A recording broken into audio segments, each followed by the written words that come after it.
Hey, you. Oh, hey man, what's up? Well, look, I think this is the merging episode. It sure is. And today, you're going to gain all of my powers.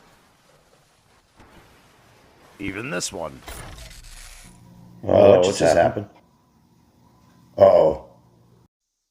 Ladies and gentlemen, mutants and ghouls, welcome to a special episode of Build Mode. I am your host, Funky Fabuloso, and this is not a build tutorial.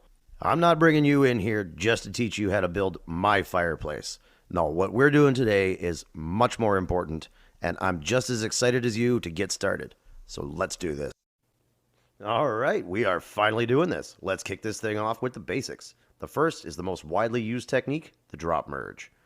There are a couple of different ways to pull this off, such as on uneven terrain, but I'm not even going to bother explaining to you those methods as they have since been rendered entirely obsolete.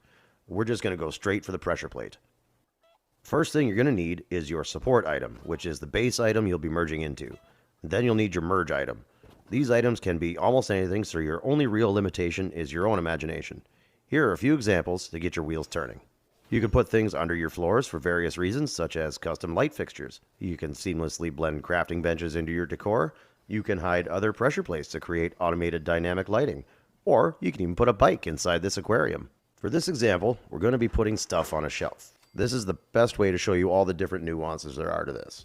Now's a good time to remind you to always put your tools away when you're not using them. The reason you need to keep it stored in the workshop is so you don't lose it, and because this gives you a unique opportunity to lock the button down by just picking it up and putting it back down. If you step on the plate or fast travel, the button will come back up and you'll have to store it and place it again. You can also just stand on the switch, but that seems to cause more problems than it solves. Once you've placed it, you'll see the merge items will start to sink into the support item. Now select and place it on the plate again, and you'll see they've gone lower. Now just continue to select and place until everything is lowered to where you want it. You can use multiple items too. Just make sure you have it all measured out properly first, because everything on the support item will lower at the same rate. The good thing about that is that you can also drop in items which have already been merged. When it comes to merging multiple items into uneven supports like these junk piles, you might need to reset one item without moving the other. Picking up the merge item will automatically bump it back to the top of the support. If you want to merge something down into the floor, the type of floor you use is important. On foundations, only the concrete variants can be passed through. If it's still giving you trouble, try the vault variant. I don't know why, but that one seems to work for everything. For upper floors, your only choice is switching to the mesh floor, but you can always switch them back when you're done. And down in the shelter, the rules are pretty much identical. There are really only two main differences. The first is that you can get more precision. Once you place your items on the plate, pick it up and turn off snapping, and now you can fine-tune it by just moving it up or down a small amount. And the other is that you can do it with items that are normally supposed to be snapped to something, like the Old Glory fireplace or even walls. I still can't really think of any reason why you would ever need to do this with a wall, but hey, now you know. There are a couple of important things to note when it comes to float merging with the camp module, but it's essentially the exact same as drop merging, only in reverse. Placing your support item on the camp module will make your merge item start to float. The important note here is that it will raise your item up by about the same distance as the thickness of an upper floor, whereas the pressure plate only lowers it by about half that amount. This can be used effectively in fine-tuning any of your work should the need arise. Hey, editing me here. While I was setting up these shots, I realized that I missed out on a very important detail. I was only talking about things that go on the front of the camp module, and most things will only fit there. But sometimes you have smaller items and they will fit on the back of it, and that will drastically increase your float height.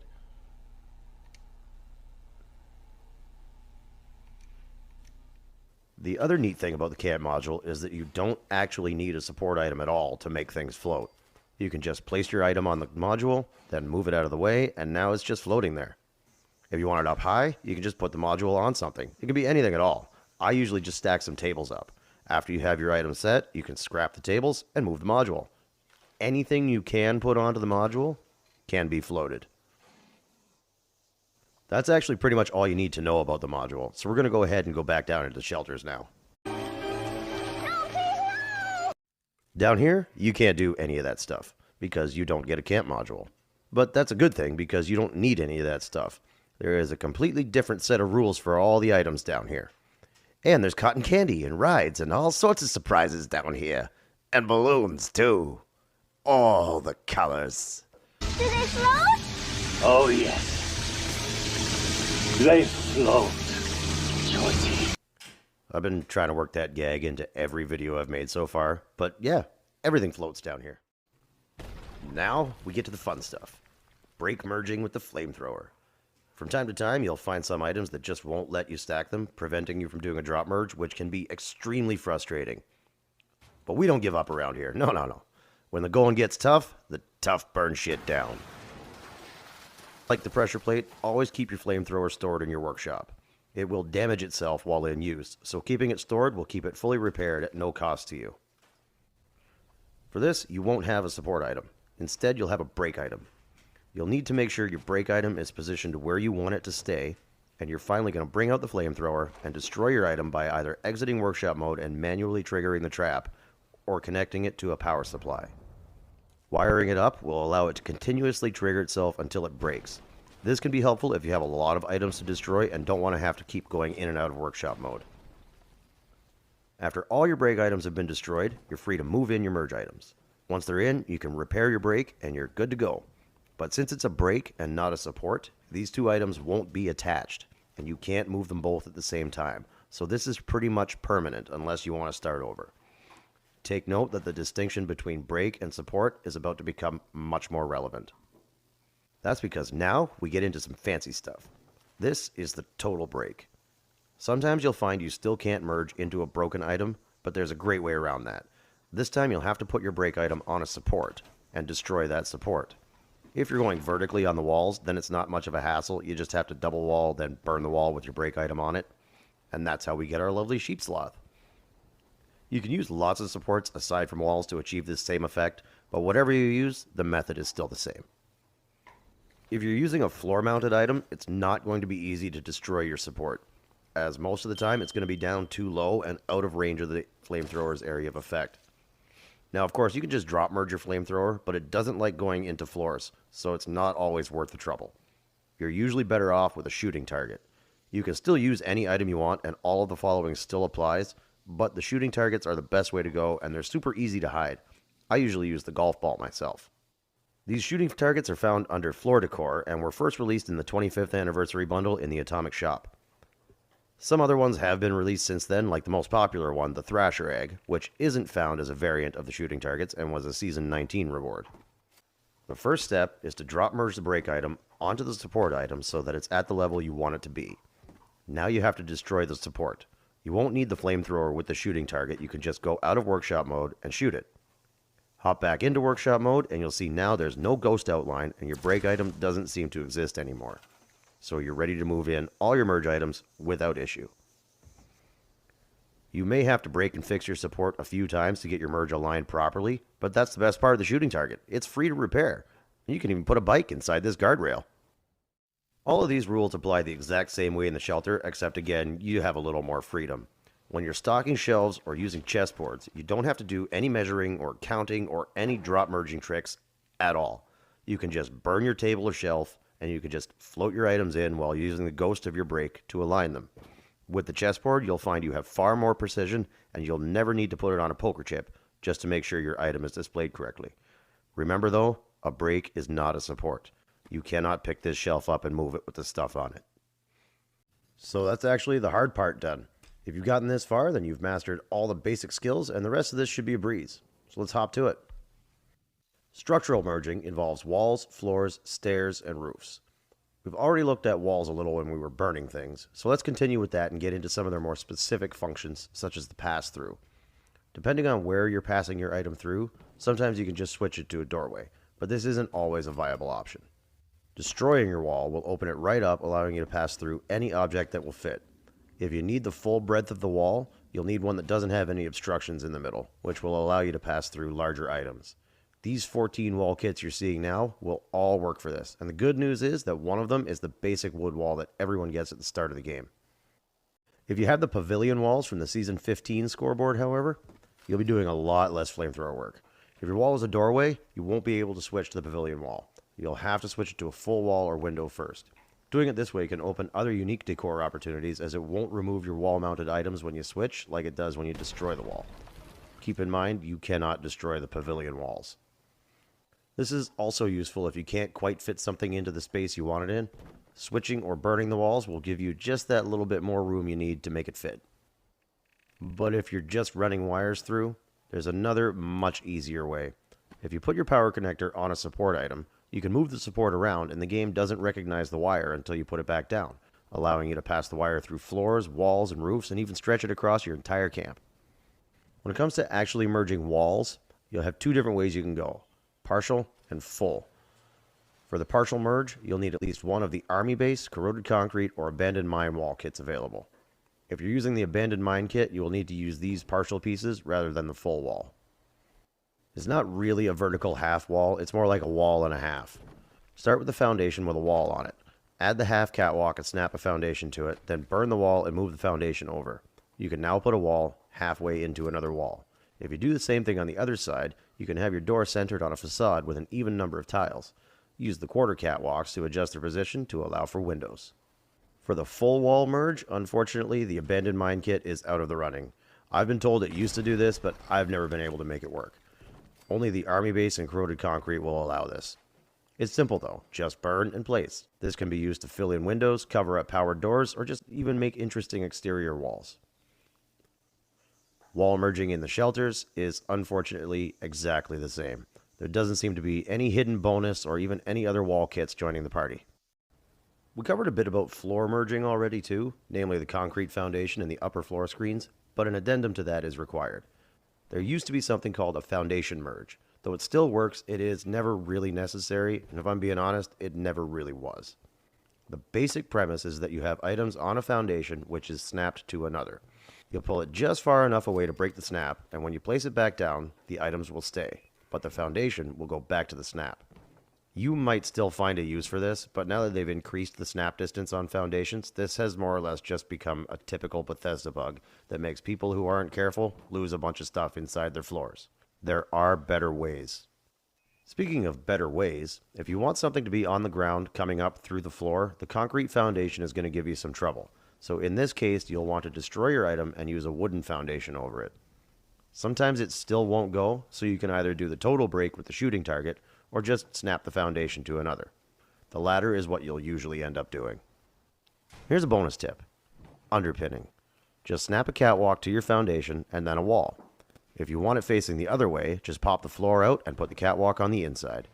You'll have to use the army base or corroded concrete walls so you can burn them to get your foundation back in.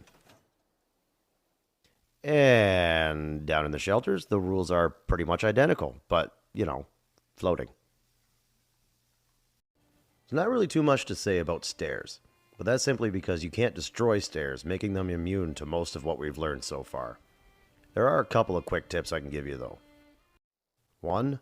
Putting things under the stairs can be difficult. If you get too close, your item will teleport up the stairs. The easy way around this is just to move out the floor under the stairs before you place your items. Once that's done, you can just slide it back in. B. Putting walls around the stairs is a pain in the ass. If you want a doorway at the bottom or a wall behind the stairs, you'll have to place the wall first, then break the wall, then put the stairs in. But if you have the gangplank ramp or the Fort Fortress ladder, you can put the wall in anytime. C. Some staircases will allow you to put a foundation over them, which can help with 90-degree stairs. And 4. You can put stairs up against a wall by using catwalks. Start with the stairs on the adjacent foundation and walk them over to where you want them to be. You will still need a staircase somewhere else to support your upper floor. In the shelter, your upper floor does not need support, and you don't even need the catwalks. You can just turn off snapping. If you want to make sure they're aligned properly, snap them in first, then turn off snapping, and then just strafe to where you want them. Now, we finally get to talk about roofs. Roofs are my favorite thing to play around with, and there are a couple of things you need to know before we get too deep into it. The most important of which is that any standard roof tile can be switched to any other standard tile. Angled, corner, flat, different kit, doesn't matter. They're all interchangeable. What's even better is that the flat roofs snap differently. You'll see that if we snap these two different roofs to these walls, then switch the angled one to a flat, it will be up slightly higher. If you select this roof, you'll find that it is no longer snapped to the wall. This can be used to float and stack roofs, which, and depending on what you're going for in your build, can be used to achieve any number of unique layouts. But let's not get off track, that's for another video. this one's still about merging. Oh, that reminds me. You guys okay? I got a splitting headache. They don't look so good, bud. Don't worry, I got this. Oh, thanks, man. That's what... You're gonna want to move.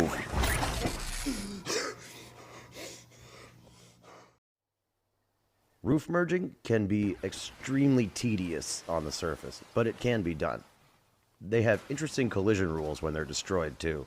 There are quite a few items that won't pass through them at all, yet just as many that will, as if it were never even there. Those items are mostly other roofs. So this time, we're actually going to do a build tutorial.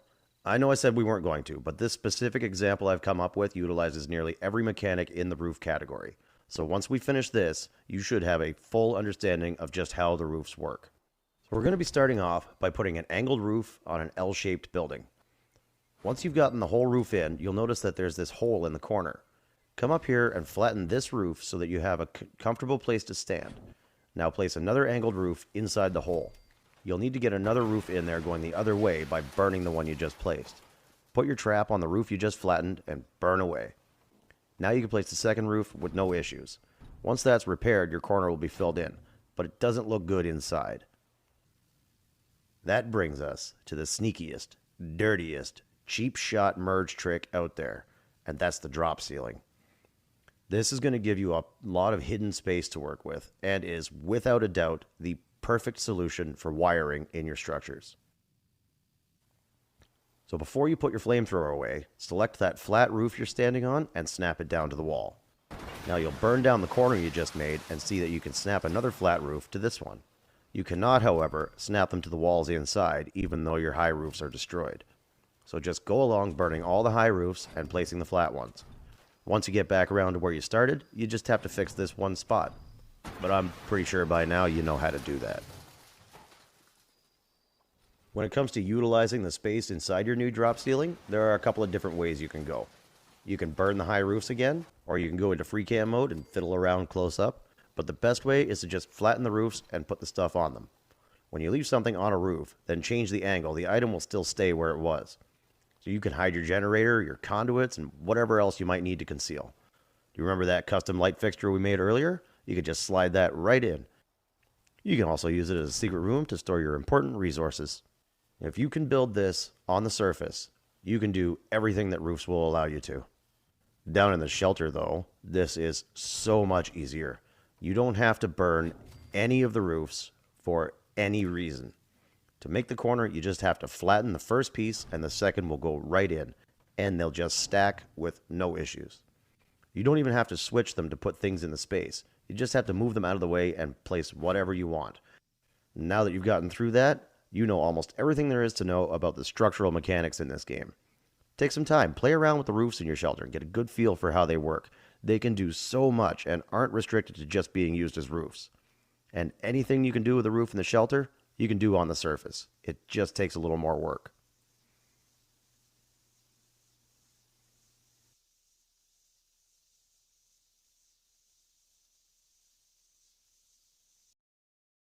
This is the simplest thing, but possibly the most misunderstood, and I'll admit, I don't even fully understand it. So knowing that, let's get into a little bit about blueprinting merged items. My basic understanding is that if you have two or more items with intersecting support points, the game will recognize this and see it as an error, causing it to attempt to resolve that for all involved items. This is why so many different blueprints will cause your merged item to rise up. There's not much else I can tell you about this, except to always test your blueprints before you remove what you're trying to save. Never just assume it will work. However, the game attempting to repair what it perceives to be an error has a huge benefit to us. Floors and roofs are also affected by this and will snap to the side of the wall the game thinks that it should be on. So if you have a blueprint with a floor, roof, and an outward-facing wall, placing that blueprint will flip the floor and roof around to match the wall. What does this mean? This means you can now pull off the greatest magic merge tricks of them all. There are certain items which must be placed directly on the terrain, and a small number of those items are entirely immune to every single tactic we've learned so far. But you know what else we've learned today? Nothing is infallible. If you have an idea, you can make it happen. And you can even put a bike inside this bathtub. I present to you one such challenge, my white whale, the performance stages. These things are both awesome and total bullshit. I've had a rather complicated relationship with them over the years. It's kind of like accidentally marrying a stripper. You know, she was really pretty and you're just fooling around, you're having some fun, but it was your last day in Vegas and you thought it would be a good idea to chug a bottle of vodka for breakfast. You know what? Never mind. Let's just get back to the stage. Without a blueprint, it's not possible to put this inside your structure. For this or any other item of similar properties, you'll build another flip floor, but make it symmetrical. Then you'll just put your item in the middle and create your blueprint. Now, when you place it, the floors will flip inward, and provided that this is the starting point for your structure, you will finally have it inside. Now, what I've just shown you is something that will realistically be of very little use to you. The whole point of that was to familiarize you with the flip floors. That's not easy to say. Flip floor blueprints can also perform another seemingly impossible task, and that is merging foundations into each other.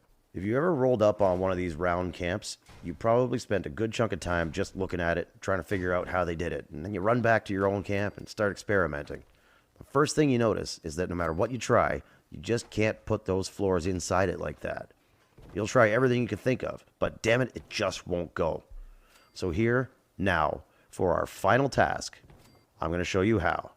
The best part is, after everything we've just been through together here, you've gained such an understanding of the game mechanics that we won't have to waste any time with any explanations or other crap. As I've been talking, I've been showing you how to lay out the structure for the blueprint. And since I'm really fed up with writing this script, we go now to our live correspondent.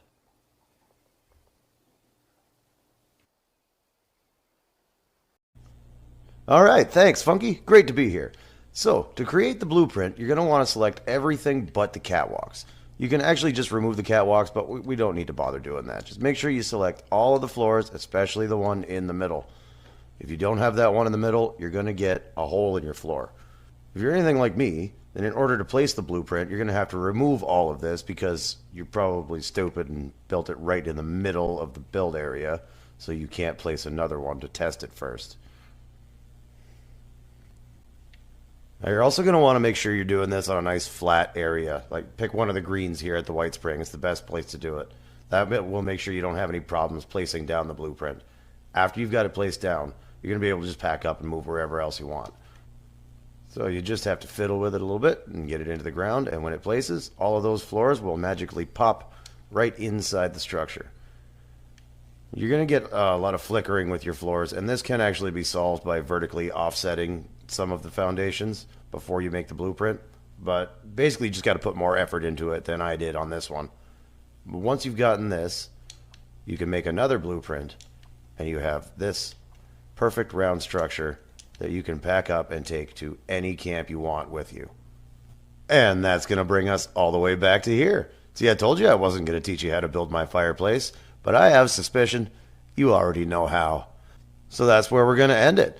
Make sure to like, comment, subscribe, and most importantly, stay crunchy.